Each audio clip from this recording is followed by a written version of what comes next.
So hello, everyone, and welcome back to Big Ideas on the Go. I'm excited to have today as our guest, Hemanta Swain, the CISO of Lucid Motors. Hemanta, hello. Hello, Dimitri. Thank for having me. Oh, my pleasure. And I see you have a beautiful background of one of your wonderful cars, gorgeous cars. So I want to kind of talk to you a little bit about kind of your experience in the security world, talk a little bit about your thoughts around kind of global data security and compliance, since you guys are a global brand. But maybe let's start at the beginning, if that's okay with you. So, tell me more about kind of what you do today as the head of security and compliance at Lucid. Well, so Lucid is a young company, young public company, and we have a lot to do. And it has a great technology, and which our customers loves it. And we are trying to bring up. We are going through a mission of sustainability, bringing luxury to the EV market. And when these connected cars are coming to the market, and there are a lot of security, compliance, privacy aspect we have to take care of. So as per my current role, I have to look into how to minimize the risk in every aspect, how to take care of safety, security of the customer, for the internal customer employees, making sure workforce is productive, making sure proactively managing risk as well as complying with the regulations and building trust. So various programs, we build a 3 years program in 1 year. So there's a lot going on here. No, I know you guys are going from kind of just, you're obviously in production now, and you have a beautiful showroom here in Miami that I go into a lot. So you've done a lot in a very short amount of time. Now, this is not your first kind of role in security and compliance. You've been at Hitachi, you've been at TiVo. Would love to kind of get your thoughts now that you operate on a global brand. What's changed over the past decade, 15 years since you kind of got into this industry? Yeah, good question. So the past thing what I have seen, more than a decade, I'm the CISO in multiple companies. And what I have seen initially, we're going to the board level, senior leadership level, and we're talking about cyber security risk is real. But now it is flipped. The board is coming and asking, well, what risk we have? What do you know?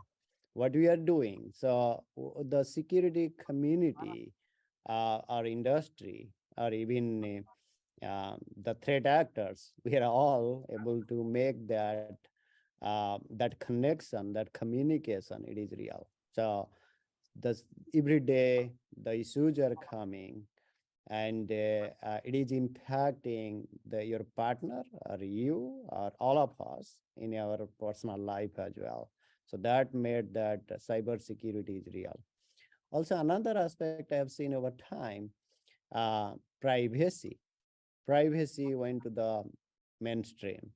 So before, few years before, we are just thinking, well, somebody's collecting data, they may be misusing. It was some speculation, but over time it become, everybody's talking, the boardroom, more and more discussion going. When you are collecting the privacy data, how we are managing, maintaining, is there any risk? And this all happened when the European privacy came to mainstream a few years ago, the GDPR. And the fine associated with the GDPR, it made that the boardroom is very much a lot when you are collecting data, processing, or monetizing it. Then other thing I have seen what is happening, at least we more or less, we made that password is not enough. So multi-factor becomes standard. Some of the hygiene, we put in that every day's life of the digital framework to protect, to make it harder for the bad guys. But on the other hand, the bad guys are they are taking advantage through the weakest link. The weakest links are your supply chain or your the smallest player we have engaged. They are the third party. They are providing some service. So those are become the supply chain risk as third party risk become um, it is each and or most of these breaches what we have, they are becoming part of that. So ransomware become real, and we are it become like the small scale to large scale breaches. They are monetizing, asking for the ransom, and it is become real, and they are able to do, and it become ransomware as a service. So some of things I have seen, it is how it is evolving. At least the management see that, and the CISOs has a lot of work to balance the productivity, not coming in front of the business, at the same time putting a lot of guardrails, providing, taking care of some proactive the security measures so that the company can able to be viable and able to provide reach their mission. Yeah, no, look, no question. I think that's actually a great point you made, that clearly security is now a board level responsibility. And I think, CISOs may have once reported to the CIO, and it seems increasingly they're reporting to the CEO, the CIO, and the executive kind of cyber committee as well. So good for people like you in your roles. I'm curious, one other kind of manifestation, obviously, I think very evident with a company like yours that was kind of born in the cloud, is how are some of the things that you're looking at, be they supply chain, privacy, data security, how does the cloud factor in? What does it change? Are there other considerations you have to take into account, just given that so much of this is in the cloud? Yeah, clearly. The cloud brought a lot of flexibility and empower um, the organization to innovate quickly, go to market quickly, and means that is hard for anyone not using cloud now. And moreover, the manufacturing companies where we are in the before we are saying there is a air gap, we are manufacturing, they are disconnected, they are you have to go open the door, go inside and do certain things, or very negligible connection to the OT environment, enterprise environment. But over time that has gone away. There is no air gap or negligible air gap, unless otherwise you are in the somewhere in the highly regulated environment. And we are all connected to the cloud services, some kind of SaaS, starting from your monitoring or providing your day-to-day activities. If you don't have connectivity to cloud, then you impact your operation, mainly the manufacturing or anything. So in coming to the cloud, it is becoming, it's not only, there are various services we get from cloud. You will see that mostly compute, which is a infrastructure as a cloud, infrastructure as a service. And that one, you will see that we are the customer, the client, they are responsible for the security. So we have to figure it out how we are doing on our own infrastructure. It is not Yeah. exact, but we have to figure it out each and every steps. You have to protect your perimeter, you have to protect your data, and you brought up that the data and privacy, they are becoming two things is very, very important for each and everybody's mind. If somebody comes to your infrastructure, it did do a breach, or you may find it, close it, and okay, you have a little bit of impact, but not it is the end of the world. It is not that much. But if you somebody touch your data, and it is a serious matter. So data security is very, very important when we are taking data to the cloud. What type of data, how we are protecting, how we are storing or moving the data in and out, where you're sharing. And also another aspect is it's multi-cloud. It is not one cloud. Also, you are calling SaaS service, you are calling the platform services from that cloud. So it is bringing up the complexity, and it is bringing up a lot of threat actor can able to take advantage. So that's a challenging environment, but we have to live with that. That is a new infrastructure, new data center for most of the And company.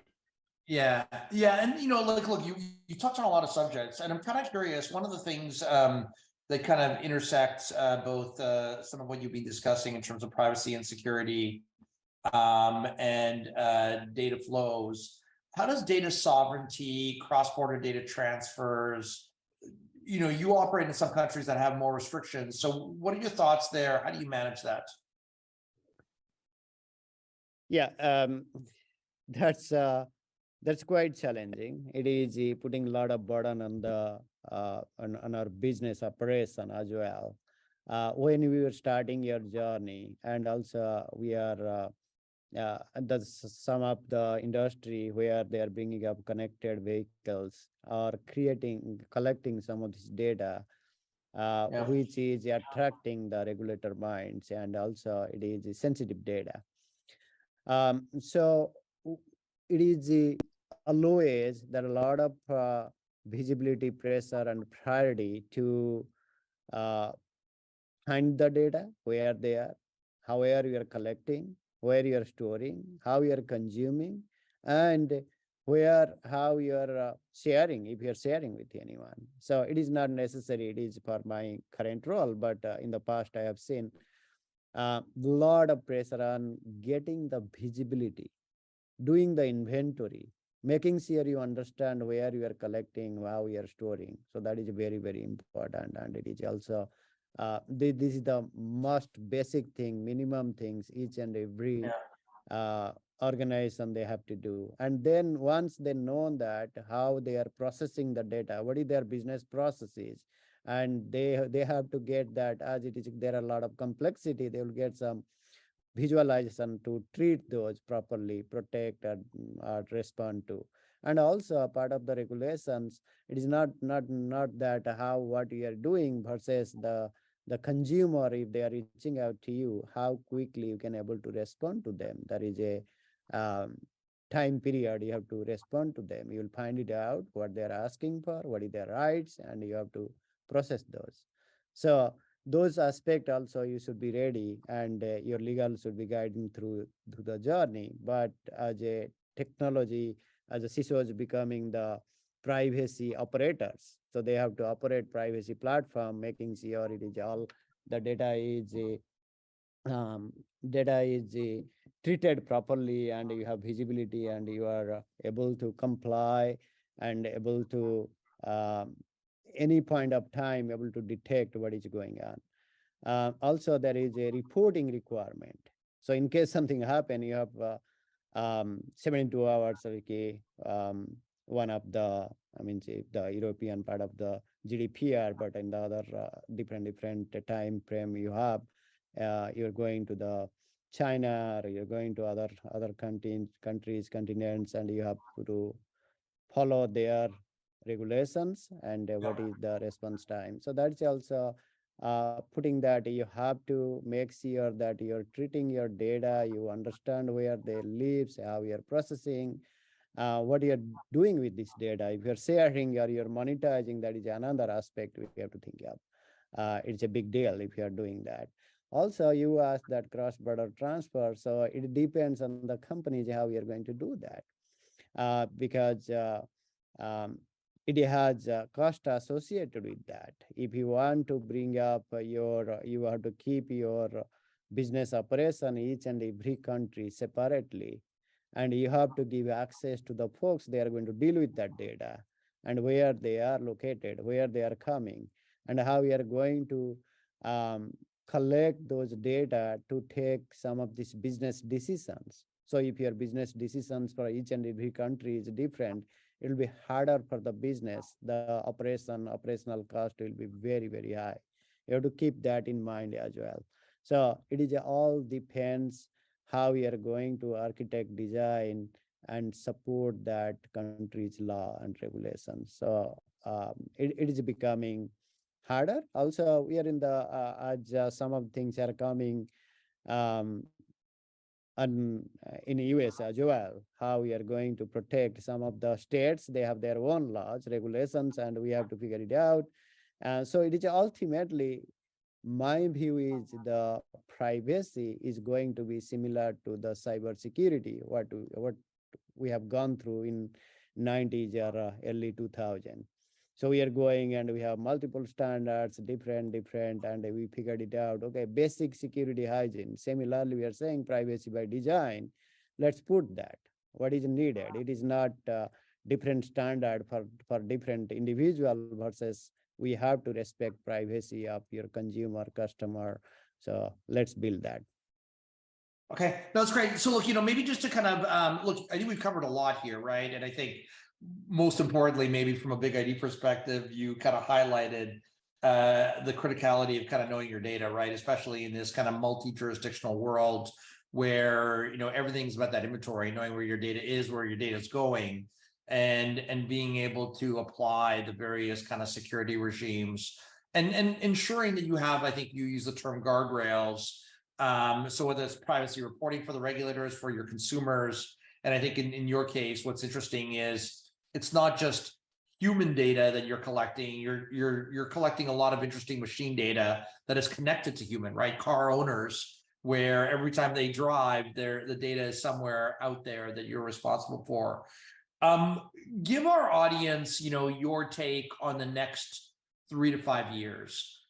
You've talked a little bit about some of the things that kind of you think about today, like privacy, supply chain risk, ransomware. Obviously, these are all board level discussions. If you were a betting man, and I'm sure you're not, but if you were a betting man, what do you think the topics of the board are going to be in 3 years' time or 5 years' time? Yeah, I think we have seen that some of these regulations and standards requirements are coming from the regulator in the horizon this year, at least within few weeks. We are looking for SEC reporting requirements, and the board will be taking formally they will be participating, taking the ownership and making sure that if we know there is a breach and we have to report that, and we have 4 days to report. So now the organizations are reporting the breach, but it is depending on where to report and how to report, and there is no standard. They can just report, or some of them they will not report. So it depends on them, but that is going to be standardized. And also FTC is coming, how you're protecting your customer data. So that is also coming June 9th. So that is coming on our way. And for the automotive industry, UNR 155, that is regulation is coming, which will be effective for the new vehicles mid 2024. So the reason I'm pointing out some of this, it is very important now. Board is going to play a major role, and when they are playing a major role, senior management is going to be responsible, and see who is going to be answering all these questions. That is the CISO. So CISO should be in a position where he can able to quantify the risk, give the context, and making sure the board or senior leadership able to take the quick decision. So I see that a lot of we're talking about data sometimes here, but a lot of the risk quantification is needed. So CISOs will be responsible quantify the risk based on the business impact, so that the leadership can able to take a decision quickly. I see that is coming, and that is going to drive a lot of our the way we are doing, with the way we are managing, operating, and thinking about the security and thinking about the privacy. They will be all bundled together when we are talking about the risk. Look, I think, one of the things I like to kind of tout is the fact that data risk in particular has 2 dimensions. There's the security risk around exfiltration, misuse, rogue employees.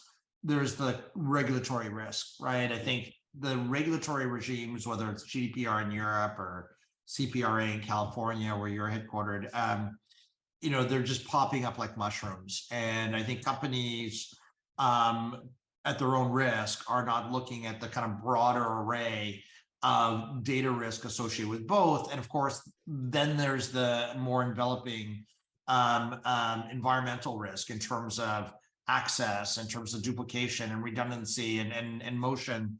So yeah, look, I think I kind of echo what you said. And I think we are going to see kind of a greater convergence between kind of the data security risk, that regulatory compliance and privacy risk in future. And so it'll be a journey, and hopefully it's a journey we could travel in a Lucid car. So if we can afford one, Yeah, another thing I want to bring up, I see that, I mean, it may be a hype cycle, but it's real. The AI, the development of AI recently, everybody is talking about ChatGPT. And I see that in the positive side and the flip side as well. The positive side, it is going to help the security community, security operation. Some of these threats, identifying the threats is now, still we are struggling to find it out. We took behavior analytics, we took SOAR, we took after the SIEM, nobody's talking about SIEM. So we are trying to find that quickly. We see that some of these attacks, some of these threats, it takes a little time.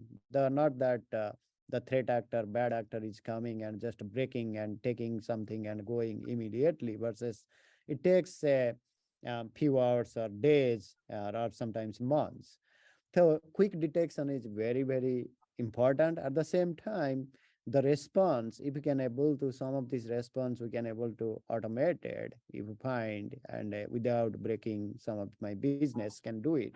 That will be very, very impactful for the business. So I see that the AI is going to help us the security operation, how we are managing, maintaining, responding to security threats. So that's I see that's coming in the big way, and I see that you brought up the insider risk, insider threat. When a company is they're trying to protect their IP, and we are connected, connected everywhere, like universally we connected, and how we are going to manage, maintain. You need to keep an eye on your crown jewels so that you know your high value assets, high value data, so that you can able to protect from the insider as well as from the outsider, intentionally or unintentionally. Yeah, and maybe the last thing I'll kind of punctuate or underscore something you said is those crown jewels that represent kind of the risk, whether it's regulatory security, also represent the value, right? As we all become kind of digital enterprises, and yes, we may manufacture cars or have other parts of the business. At the end of the day, we're kind of data-driven businesses, and crown jewels are the things that propel your business or the things that potentially could compromise your business. So having better understanding of both and better management is obviously key. So, so Hemanta, with that, I just want to say thank you again for coming on the show. We've enjoyed having you. I look forward to talking to you more in future. Next time I'll be in the Bay Area. So thank you. And then for our listeners, also thank you for listening to the show. And I'll remind you to please subscribe to Big Ideas on the Go, excuse me. And don't forget to leave reviews. So thank you again, Hemanta. Thank you, Dimitri.